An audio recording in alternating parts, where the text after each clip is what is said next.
going to be showing you how you can set up face recognition on your Longse recorder device. So in order to do this, you can actually use any CCTV, so camera, so it doesn't actually have to be a specific brand, but I'm going to be demonstrating this using just the Longse CCTV. I'm going to be sharing my screen with you as well so that we can do this process together. So user login is still set at the default, so admin as the username, and then the password is 1, 2, 3, 4 and 5, and we can log in. So a few things that we can do here. So we can right click first and we can go into menu. And the first thing we're going to do is set up the face capturing on your camera. So you've got two options here on the left hand side. We've got intelligent detection and we've got face comparison. So we're first going to set up intelligent detection, which is just the facial recognition. Now a few options here. We've got your channel, which is the camera. So you've got your different options here, but we're going to be selecting camera 1. Then we need this enabled, obviously, for this to work. And then we've got sensitivity.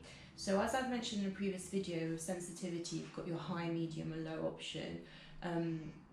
When you're at your highest, it means that the object, or in this case, the person, is very, very close to the camera, which in a way is really good, because if you want an image taken of someone's facial features and then you want to be able to compare it as well the second or third time they enter a premises, then if it's set at the highest option, that means that you're going to get a more accurate image of their face. So we've set it at the highest, but you can adjust this. Then you've also got the week option, so you can do it all week, you could do it just on a Saturday. I'm just going to put all week for now, just to do the demonstration. And then you've got your time periods, so you can do it in the morning, in the afternoon, in the evenings, or you can just, in general, 24 hours a day, also have the face recognition on, so that you can apply these settings. The second thing that we now need to do is on the left hand side, we've got the face comparison option. So with face comparison, we need to ensure that the channel is the same as the previous one. So we're going to click on the 1, and then we need this enabled. So the green tick obviously means it is. Then we've got your processing method. So what this is that every single time you've got a face captured, what do you want done? So we've got an option of buzzer alarm, which is that it just detects the buzzer, and then we've got an email where they'll just email you personally saying that they've got a facial recognition or facial capture.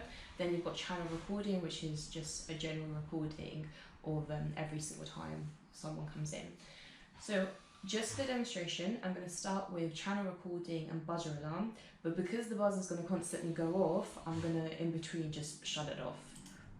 So we can apply this. Now the second option here on the top left hand side is face database. So what you can do here is, before I go on there, so at the bottom you've got a library and you've only got one, and there's two names for this. There's the blacklist or the whitelist. The difference is it's just a name, but I guess with your blacklist, it will be people that you may not kind of want on the premises, and then your whitelist, not sure what you'd use that for, so I'm just going to leave it as blacklist. And the similarity is set at 95%. So this is the face comparison, where if they've got two images, it's 95% accurate that they're going to capture the same person. So how we can add different faces. So if you want to add someone to this library and put them on your blacklist blacklist folder, what you can do is you've got two different options of doing so. So at the bottom, you've got an add tab.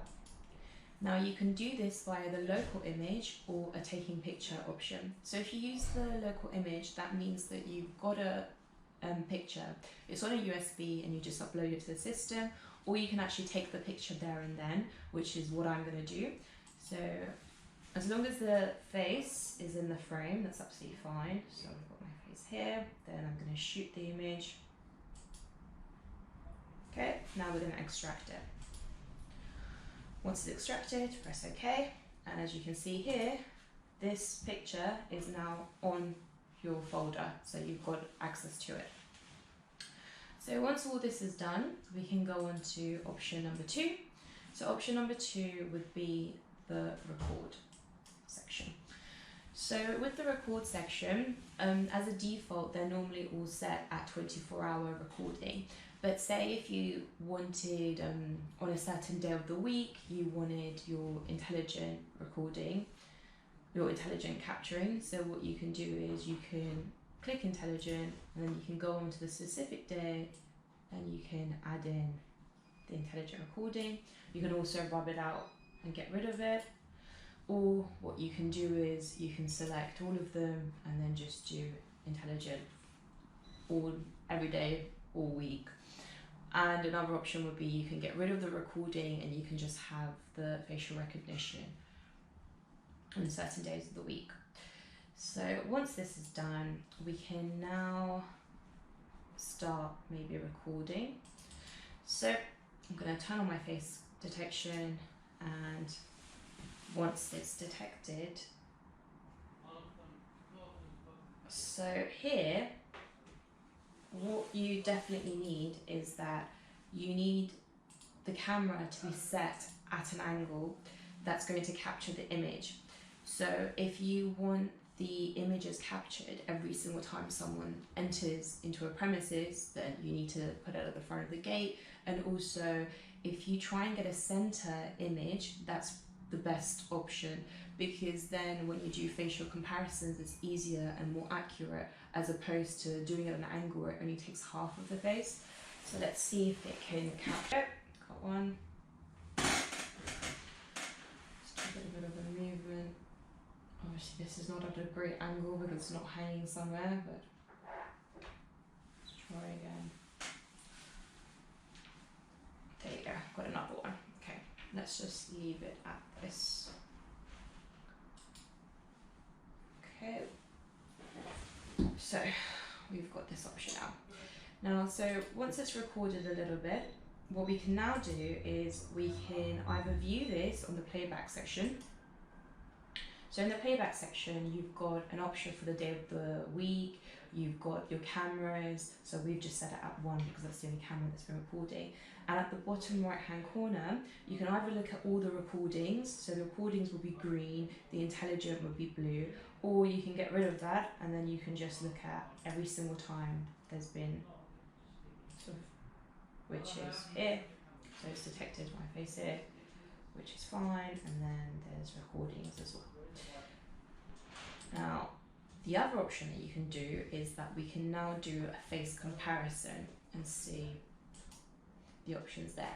So once you click on the export, you've got 2 options. You've got your normal search and we've got the face comparison search, which is what we want.